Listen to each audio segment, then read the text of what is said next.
Se nos ha informado que la isla del Hierro sube al nivel 3, aunque el número de casos en valor absoluto en el Hierro siempre es pequeño, porque es pequeña la población, sin embargo el peso relativo es mayor. Buenas noches, ya lo han oído, el próximo lunes el Hierro sube a nivel 3 de alerta, todo ello en un día en el que hay que hablar de 3.276 nuevos contagios y 7 fallecidos. Ante esta realidad, muchos padres se enfrentan a qué hacer si sus hijos se tienen que quedar confinados y ellos deben ir a trabajar. Pues la justicia le acaba de dar la razón a un funcionario de Logroño, un caso que podría servir de precedente. Hoy se ha reunido el Consejo de Gobierno y se han tomado decisiones importantes. El Ejecutivo ha aprobado un decreto con medidas urgentes en materia urbanística para reparar las viviendas dañadas por el volcán en La Palma. Javier Hernández. Sí, lo que ha hecho el Gobierno al aprobar este decreto es abrir la puerta a una reconstrucción a largo plazo, ya definitiva, de los daños urbanísticos causados por el volcán en el suroeste de La Palma. Se estima que entre 40 y 50 familias afectadas podrían aprovechar la posibilidad legal que abre este decreto para reconstruir o reparar sus viviendas. Manteniendo la edificabilidad que ha sido sepultada por la lava. No permite, de alguna forma, un incremento de edificabilidad respecto a la que tenía inicialmente. A pesar de que la erupción ha finalizado, el trabajo de los científicos continúa, sobre todo en aquellos puntos, Javier Sánchez, donde la emisión de gases continúa siendo alta. Y son dos puntos en concreto. Uno está en el mismo cráter, donde sigue siendo algo alta la emisión de dióxido de azufre, pero preocupa sobre todo lo que se vive en la zona de costa, en los barrios de La Bombilla y de Puerto Naos, donde la emisión de dióxido de carbono es incompatible con la vida para cualquier ser vivo. En Lanzarote localizan el cadáver del hombre de 37 años que se tiró al agua para coger un fardo de droga. Le buscaban desde ayer en el Charco del Palo, en Aría. Se trata de la segunda persona que fallece ahogada en la isla este mes. Se admite a trámite la denuncia de la Fiscalía por supuestos malos tratos a ancianos en el hogar Santa Rita del Puerto de la Cruz en Tenerife. La denuncia se efectuó tras el brote de COVID que se originó durante la primera ola de la pandemia y que provocó el fallecimiento de 20 personas. Y San Sebastián de la Gomera celebra el día grande de sus fiestas patronales. El Ayuntamiento capitalino ha hecho entrega del Premio Méritos Humanos 2022 a la Asociación para la Diversidad Funcional y hace unos minutos se ha celebrado la solemne Eucaristía en honor al Santo Patrón. En un momento les damos todos los detalles.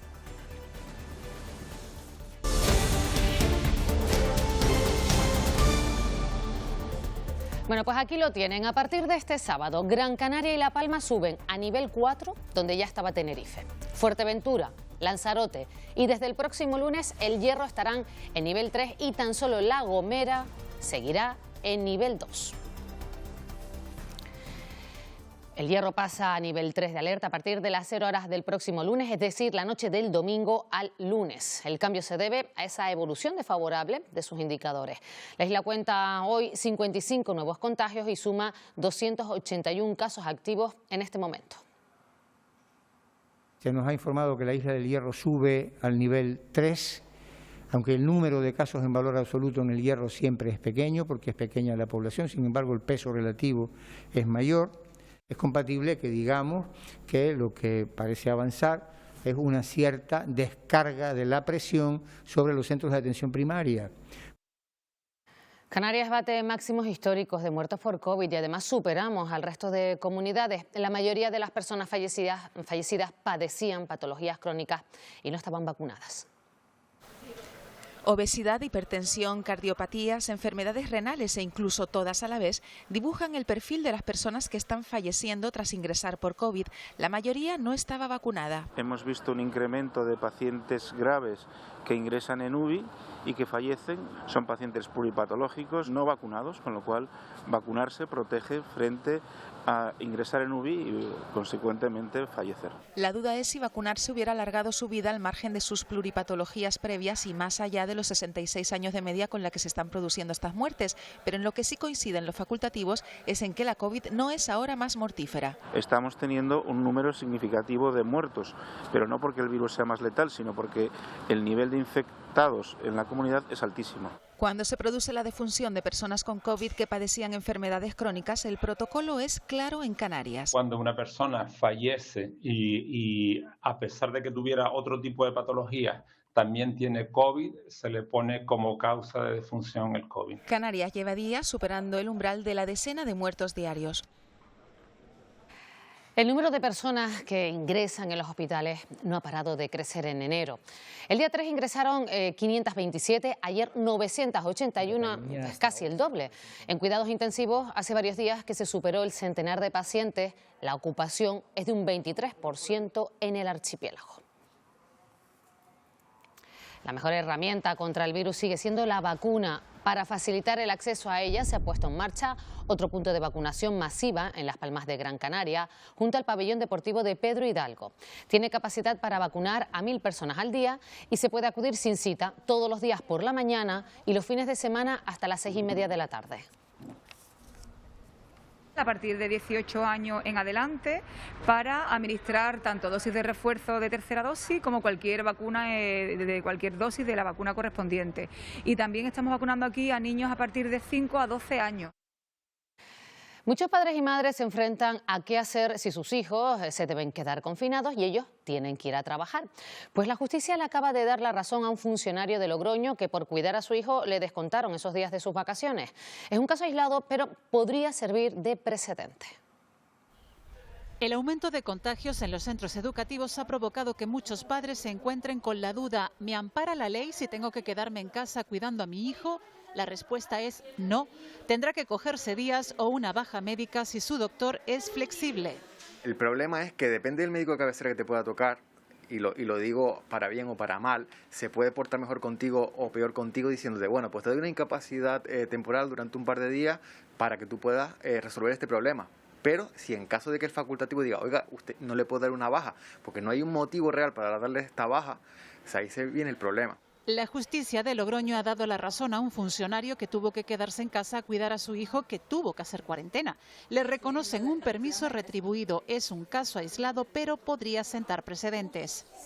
Debería esto ya estar más que resuelto. Debería el gobierno haber dictado una serie de instrucciones para que absolutamente todos los trabajadores de este país se vean con ese derecho. ¿Y qué pasa cuando ese trabajador es del ámbito privado? La situación se complica. ¿Cómo cuidamos los hijos si el legislador, por otro lado, me cierra la puerta a mí de poder cuidar a mis hijos? Ese es el gran problema que tenemos. La conciliación de la vida familiar en tiempos del COVID, una situación sin solución 2 años después del inicio de la crisis sanitaria. Nacieron a raíz de la pandemia y siguen siendo un desahogo para la restauración. Nos referimos a las terrazas express. En algunos municipios han ampliado su vigencia y otros han optado ya por retirarlas. Las terrazas express se retiran en municipios como Granadilla de Abona, en Tenerife. De momento se salvan en Agüimes, Gran Canaria, donde el ayuntamiento ha decidido permitirlas durante el nivel 4, después de anunciar que debían retirarse. Así estaba la terraza express de Sebastián en Arinaga hace una semana y así está ahora. La empezó a desmantelar porque sus 4 mesas ocupaban una plaza de aparcamiento. Imagínate cómo podemos estar. Todos debemos dinero porque los alquileres aquí son como son y los propietarios no perdonan. Más suerte ha tenido Lucero, que montó la terraza durante la pandemia y ha conseguido permiso para mantenerla. Es un recurso muy necesario a este tiempo. Mucha gente no prefiere estar afuera. Además que las terrazas son encantadoras. Nos da como una posibilidad de seguir porque la clientela se siente más segura. Su local está en Santa Cruz de Tenerife, donde también se han regularizado las terrazas express. Otros municipios como Adeje, Telde o San Bartolomé de Tirajana han acordado una prórroga, que en el caso de Santa Lucía se prolonga durante 2 años. Las Palmas de Gran Canaria empezará a regularizar en febrero la ampliación de las terrazas, que se permitirá hasta finales de 2023. Fíjense, en menos de 30 años las bacterias resistentes a los antibióticos acabarán con la vida de 10 millones de personas. Es lo que revela el mayor estudio realizado hasta ahora sobre superbacterias. Las infecciones causadas por bacterias resistentes a los antibióticos matan al año a 1,2 millones de personas. El problema que generan estas bacterias es que provocan infecciones en distintos órganos del cuerpo, por ejemplo pulmonares, infecciones de la sangre, infecciones de una herida quirúrgica.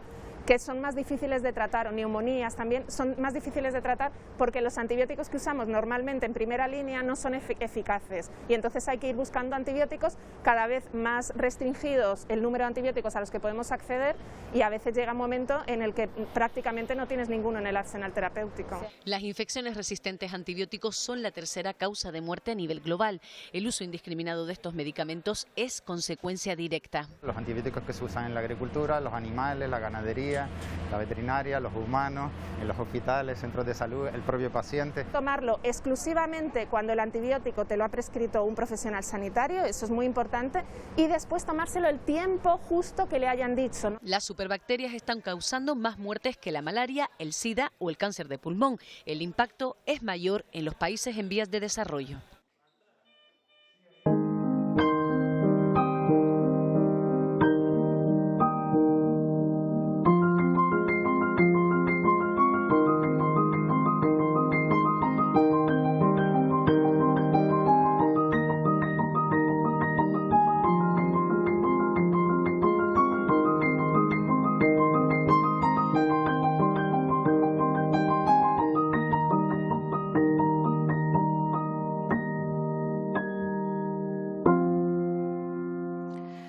Este vídeo que acaban de ver lo ha realizado el ilustrador Steve Katz para alertar sobre el suicidio en la población joven, un problema de salud que 5 comunidades autónomas intentan prevenir en los colegios a través de unas guías.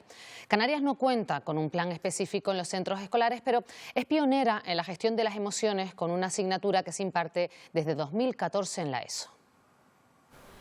2020 fue el año con más suicidios en Canarias desde que existen datos. 208 personas. Ninguna comunidad autónoma supera esta cifra. Desde niños hay emociones que no nos enseñan a gestionar. Una de ellas es el suicidio. Canarias, que es pionera en el trabajo de las emociones, de hecho es la primera comunidad autónoma que instauró una materia específica para el trabajo de las emociones. Ya hemos afrontado preventivamente el dotar de recursos y de competencias emocionales a nuestro alumnado para anticipar trastornos de grave desarrollo, como puede ser las tendencias suicidas. Me gusta decir que desde el sur del sur estamos siendo modelo no solo para España, sino para el resto de la Unión Europea. La experiencia reciente en La Palma ha servido para comprobar la eficacia de Mocrea en el SEID La Laguna. Da cuenta cómo eran capaces de verbalizar no solo sus emociones, sino la manera con la que trataban competentemente sus emociones. Lo que se invierta en educación emocional se ahorrará en pastillas y en médicos. El Parlamento debatirá una proposición no de ley en las próximas semanas para anclar la asignatura en el currículo escolar, también en el ámbito de la educación secundaria. La vivienda ha sido el primero de los objetivos a la hora de prestar apoyo a las familias afectadas por la erupción en La Palma. El Consejo de Gobierno ha aprobado esta tarde un decreto para que quienes quieran reconstruir su vivienda habitual puedan hacerlo sin obstáculos legales. Javier Hernández.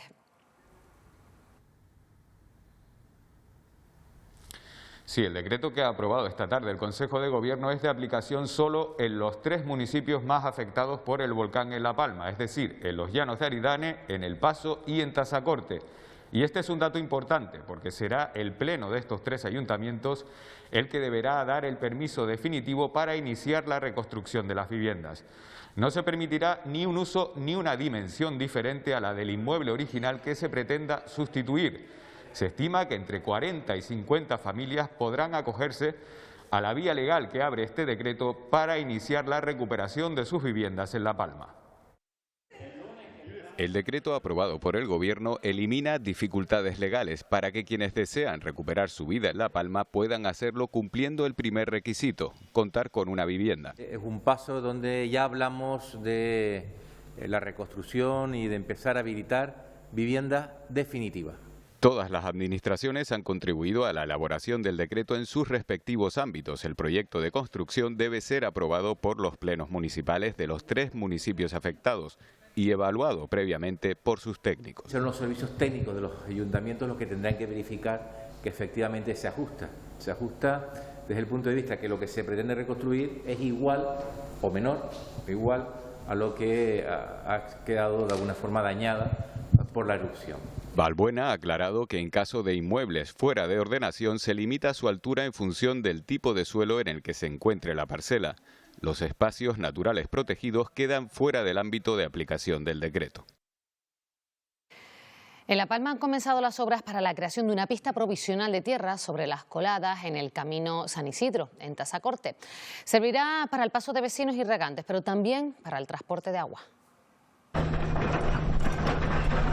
Las palas arañan la lava ya seca para abrir el viejo camino de San Isidro en Tazacorte. Esto va a quedar después muy suave, veremos una carretera en condiciones, ¿vale? Eso es lo que vamos a hacer aquí.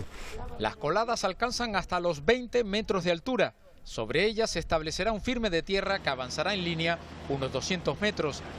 Que vamos a poner todos los medios posibles para al menos poder comunicar lo antes posible, aunque sea con pistas de tierra provisionales, pero poder intentar recuperar las comunicaciones. Le vamos a dar cobertura con este camino a más de 150 fanegas de plátano, a más de 40 viviendas que están aisladas. A esa vía también se incorporarán los suministros de luz, agua de abasto y agua de riego. Que no solamente estamos hablando de una apertura de un camino, estamos abriendo lo que son los futuros corredores de infraestructura, llámese viario como los de servicios esenciales básicos. Se estima que la obra concluya en 3 o 4 semanas.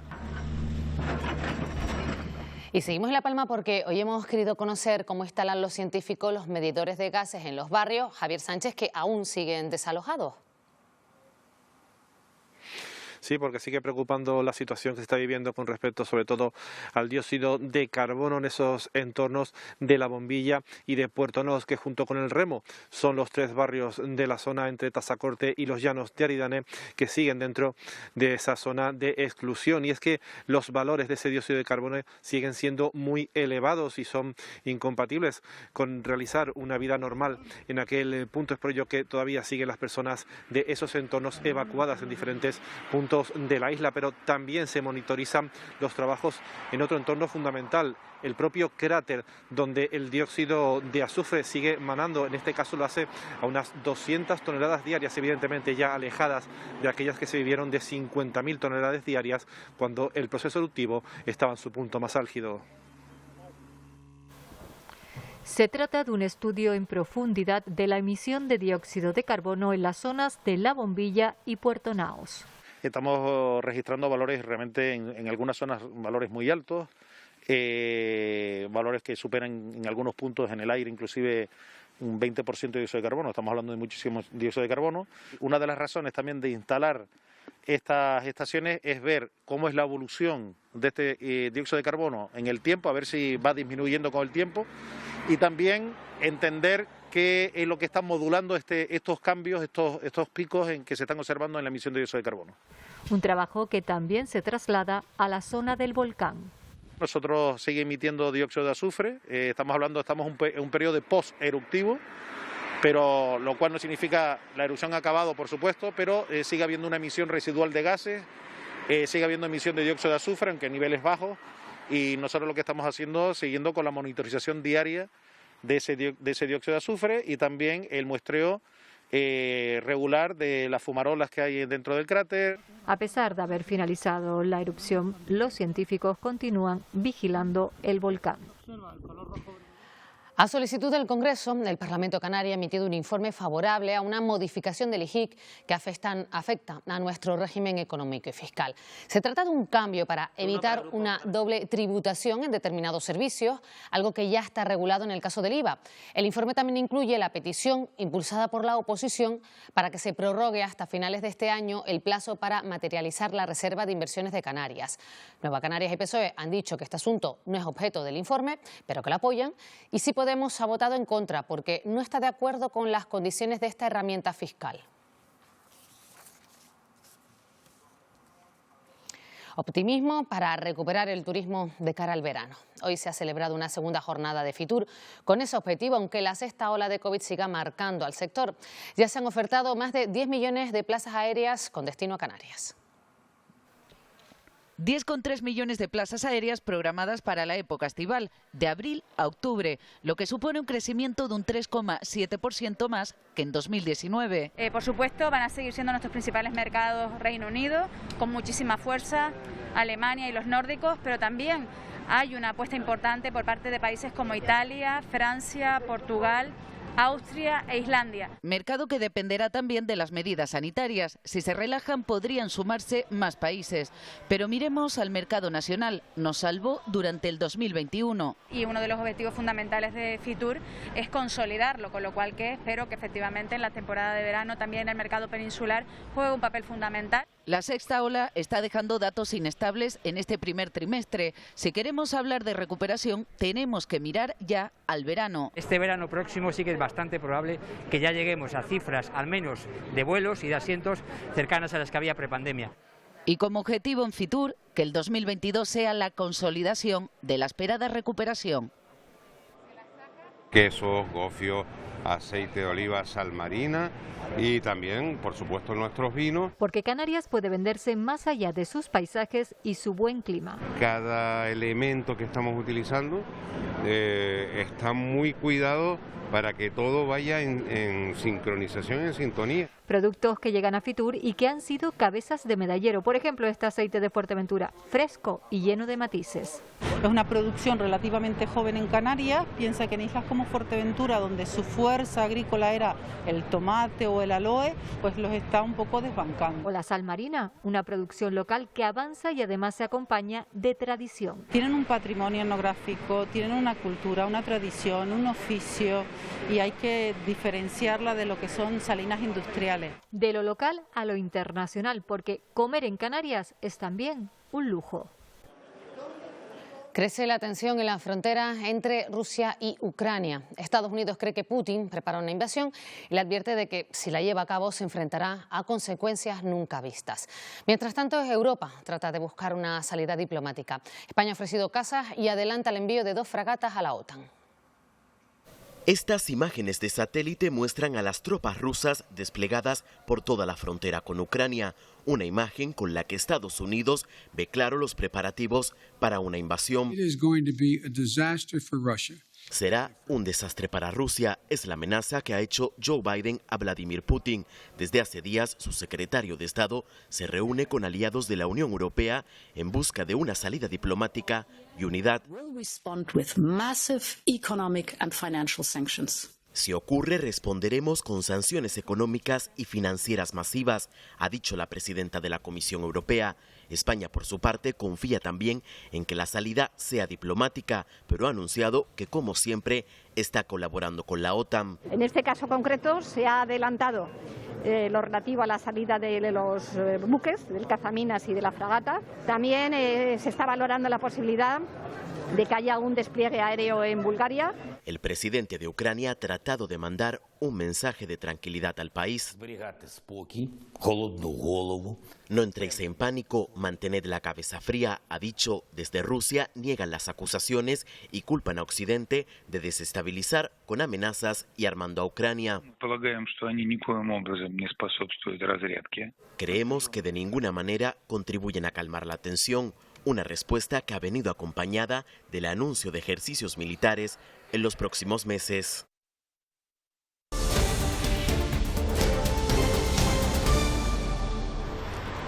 En Santa Cruz de Tenerife, 2 personas han requerido asistencia médica esta tarde tras impactar un coche contra una farola en la avenida Bélgica.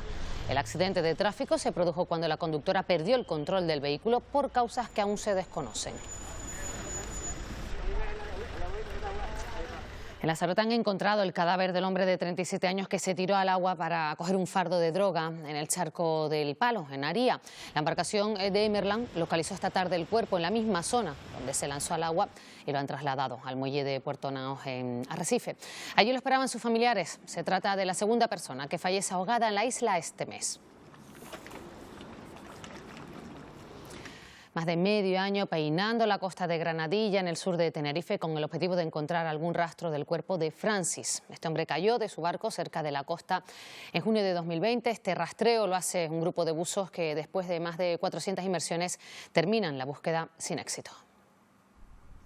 Por tierra, pero sobre todo por mar. Un grupo de 7 buzos lleva 7 meses buscando algún rastro del cuerpo de Francis, el pescador de Tajao que cayó de su barco a pocos metros de la costa de Granadilla. Lo que hemos estado realizando ha sido una búsqueda intensiva en todo lo que es el litoral de la costa del Médano y zona de Granadilla, entre los puntos del muelle industrial hasta la Montaña Roja. Un rastreo silencioso que ha contado con más de 400 inmersiones. Ha sido muy exhaustivo, ha sido, ya te digo, ha sido muy frustrante. Hay un vínculo impresionante con la familia, tanto con la madre como con la mujer y familiares, primos y demás. Han hecho lo humanamente posible por ayudar. Durante este tiempo incluso se hizo uso de un sonar de barrido lateral que pudo dar un resultado prometedor. En esta parte observamos una figura antropomórfica de 1,70 m por 40 y 60 de ancho, y que una vez constatado con el robot submarino nos vimos que era una formación caprichosa de roca. Más de 200 días de arduo y minucioso trabajo que dan por finalizado sabiendo que han hecho todo lo posible. Salvamento Marítimo rescata 60 personas que viajaban a bordo de una patera, entre ellas 12 mujeres y 5 bebés. Un velero localizó la embarcación a 80 kilómetros al sureste de Fuerteventura. Hace media hora llegaban al muelle de Gran Tarajal. Todos están en aparente buen estado de salud.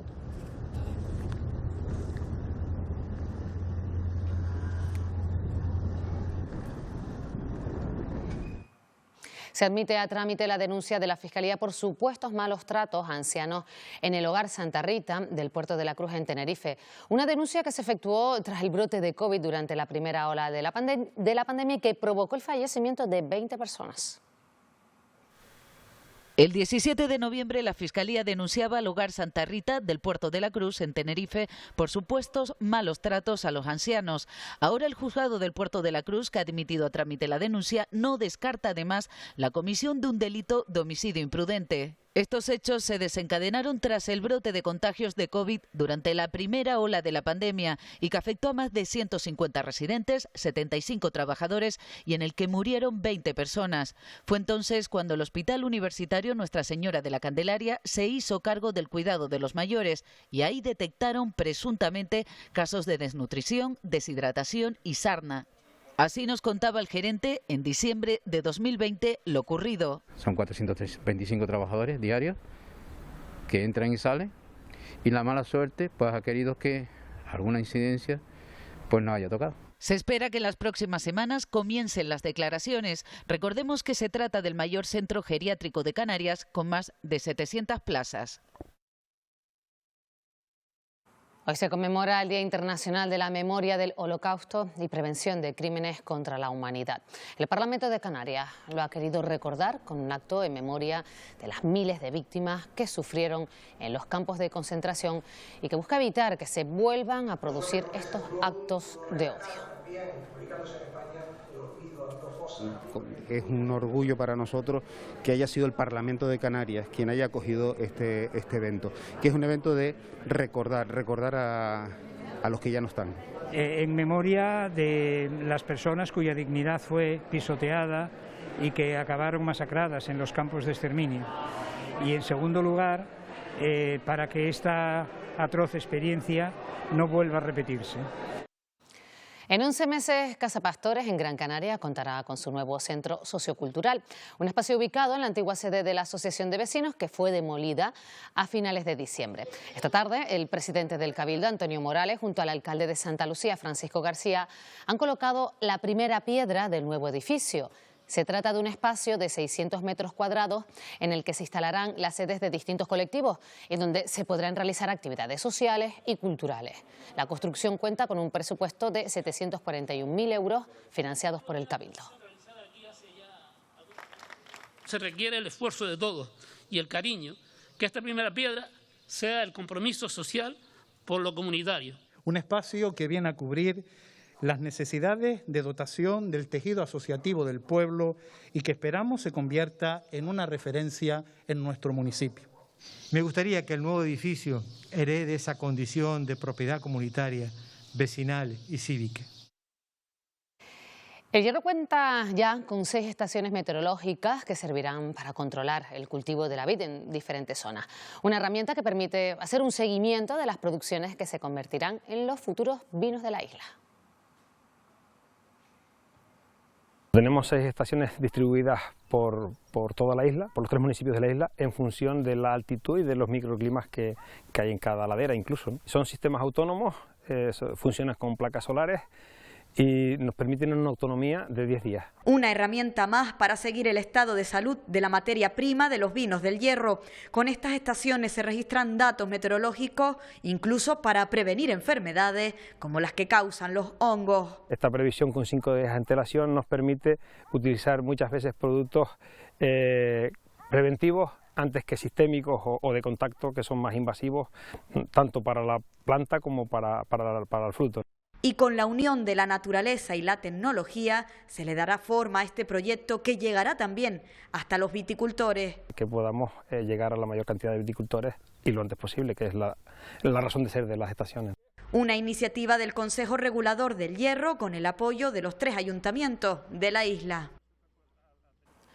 Las Palmas de Gran Canaria acogerá el 2, 3 y 4 de noviembre de este año 2022 el primer Congreso Internacional de Banderas Azules, al que asistirán alrededor de 200 representantes de distintos países de Europa y también Latinoamérica. Se trata de un foro en el que se va a profundizar en la sostenibilidad, la salud y la seguridad de las playas. 4.825 playas y puertos deportivos de 47 países ostentan a día de hoy este reconocimiento de bandera azul. 60 de ellas ondean en Canarias. Ya ha fallecido a los 80 años David Bramwell, el exdirector del Jardín Botánico Viera y Clavijo, hijo adoptivo de Gran Canaria y Premio Canarias Internacional. Este británico enamorado de las islas fue nombrado director del Jardín Canario en 1972, cargo que ejerció hasta su jubilación en 2012. Bramwell realizó más de 100 publicaciones científicas y es el autor de varios libros. Además fue nombrado director de una cátedra UNESCO donde hizo hincapié en cómo afectaba el cambio climático al archipiélago. A pesar de su enfermedad, estaba trabajando en la culminación de un libro sobre el guiniguada. Perfecto. Y vamos con otros asuntos. San Sebastián de la Gomera celebra hoy el día grande de sus fiestas patronales. El Ayuntamiento capitalino ha hecho entrega del Premio Méritos Humanos 2022 a la Asociación para la Diversidad Funcional. Y esta tarde se ha celebrado la solemne Eucaristía en honor al Santo Patrón, con la que culminan los actos religiosos de estas fiestas. Estas puertas han permanecido cerradas durante más de 9 días. Es la ermita de San Sebastián, aunque la imagen del santo patrón de la capital colombina no está aquí. Ha permanecido en la iglesia matriz de la Asunción durante la celebración de las fiestas patronales. Con un sabor agridulce, porque sí pensábamos que podíamos hacer romería y hacer ya una fiesta en condiciones, esto planificando por supuesto desde el año pasado en verano, pero las cosas han cambiado tanto que hemos tenido que adaptarnos, ¿no?, a las medidas COVID, pero siempre afianzando la postura de querer hacer las fiestas y desarrollar los actos. La celebración de esta solemne Eucaristía cierra el programa religioso en un día marcado también por la entrega del premio Méritos Humanos. Son 36 años que hemos trabajado en la misma línea y sobre todo en el sector con el que trabajamos, ¿no?, que es la diversidad funcional. Son chicos que tienen necesidades especiales, que consideramos que necesitan unos buenos profesionales y que hemos estado ahí para luchar por eso, por esa inclusión social. Culmina así el Día Grande de San Sebastián de la Gomera y esta pequeña ermita volverá a abrir sus puertas para recibir al santo patrón de nuevo en casa. Regresa a la Laguna el Festival Flamenco Romí, este año con ensamble Vientos Flamencos. Un espectáculo en el que destacan las figuras más importantes de la historia del género, como Paco de Lucía, o del flamenco jazz, como Jorge Pardo y Carles Benavent. Además, dentro del nuevo flamenco, también estará presente el ex componente de Ketama, Josemi Carmona. El festival se celebrará en el Teatro Leal este viernes y sábado 21 y 22 de enero. La marca España es flamenca y gitana, que es lo más importante, porque el flamenco hoy en día en Canarias está muy bien representado por este festival dedicado a la mujer gitana. Es un espectáculo que es único, ¿no? Y eso es algo que es mágico, ¿no? Aparte de los espectáculos que tenemos cada uno, pues será hacer una cosa especial para este festival, ¿no? Planteamiento de interior. La exposición de Ana Beltrán en la Casa Museo León y Castillo. La teatralización de una reivindicación que hace el sindicato del Plantón Unido. Esta instalación busca mejorar la relación de la sociedad con la naturaleza. Con el Green Mind Pass, un filtro de Instagram creado para llenar nuestra mente de hojas, reivindican con su material de obra que haya más zonas verdes. Y son las plantas las que toman las riendas para mejorar esta situación. Sí que es cierto que aparentemente puede parecer una agrupación de plantas, pero si realmente empiezas a leer los mensajes que ellas sostienen en sus macetas o cómo están dispuestas las plantas, porque ya las humanizo, dotándoles de ciertos modismos humanos, sentándolas, apoyándose en ciertos lugares. Entonces te das cuenta de que hay un canal de comunicación que están realmente intentando potenciar para hacernos ver la falta de sensibilidad medioambiental. 4 expertos de primer nivel analizarán esta noche en Fuera de Plano la situación que se vive en Canarias por la pandemia, que se está cobrando en esta sexta ola más vidas que nunca. Enero se ha convertido no solo en el mes con más fallecimientos, Miguel Ángel Lajuani, ¿qué tal? Buenas noches, sino también en el mes en el que muchos servicios sanitarios se han visto desbordados.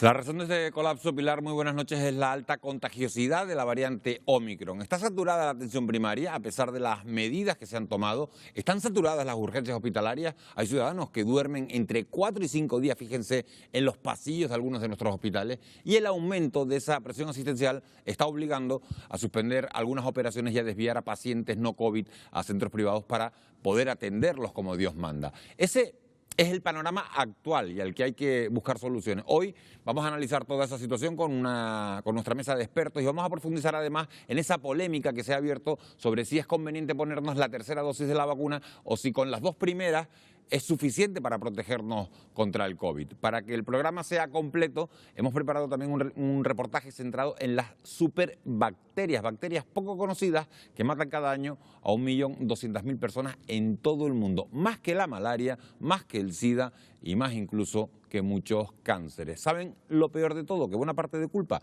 la tenemos nosotros por el mal uso que hacemos de los antibióticos. Se lo contamos todo, como siempre, a partir de las 10:15. No nos fallen. Esta noche Fuera de Plano. Bueno, y en los deportes, este jueves nos deja un partido decisivo de baloncesto en La Laguna, mucho fútbol con encuentros de Liga, Copa y Supercopa, y la previa de los encuentros de Tenerife, Daniel Álvarez y también de la Unión Deportiva Las Palmas. Exacto, Pilar, ¿qué tal? Buenas noches. Los blanquiazules, de hecho, ya juegan mañana mismo, en principio, con su jugador más utilizado, aunque no entraba esta semana en las quinielas. Hablamos de su portero, Juan Soriano. Sale de la lista de afectados por la COVID, dio negativo en el último test y, salvo sorpresa, se va a mantener en el 11. Ramis desveló esta incógnita y habló también del mercado, sin novedades de momento en Tenerife. En la Unión Deportiva Las Palmas, el sábado toca visita a Fuenlabrada. Se esperan los primeros minutos de la segunda etapa de amarillo para Robert y escucharemos a una pieza vital en el equipo, en Fulu. Y el baloncesto nos dejó ayer una alegría con la victoria del Granca en Eslovenia, triunfo importante en la clasificación de la Eurocup, pero seguramente más aún en lo anímico por la mala racha en ACB. En estos momentos juega el Lenovo Tenerife, que necesita sí o sí ganar para seguir vivo en la Champions.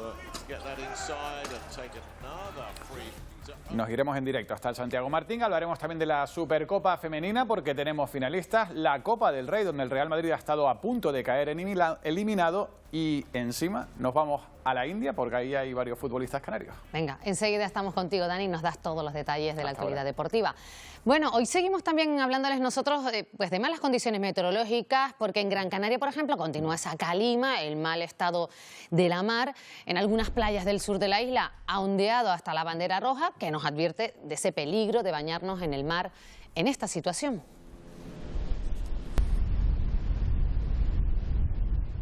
Bueno, pues a las puertas nos acercamos a ese fin de semana, vamos a seguir con tiempo variable, así que le vamos a preguntar a Victorio Pérez, porque parece ser que tendremos de todo, ¿es así? Pues sí, una mezcla de todo. Predominarán, Pilar, las nubes de tipo medio y alto. Y seguirá la calima en las islas orientales, pero en las occidentales habrá nubes medias y altas durante la primera mitad del día y también nubosidad baja y de evolución que podría dejar chubascos débiles, dispersos y ocasionales. El viento soplará con rachas fuertes todavía en Lanzarote y Fuerteventura. Eso sí, las temperaturas van a seguir igual, apenas cambiarán. Ampliamos todo después de los deportes y en una hora menos es jueves y toca ir al mercado en busca de los productos de la tierra. Hasta ahora.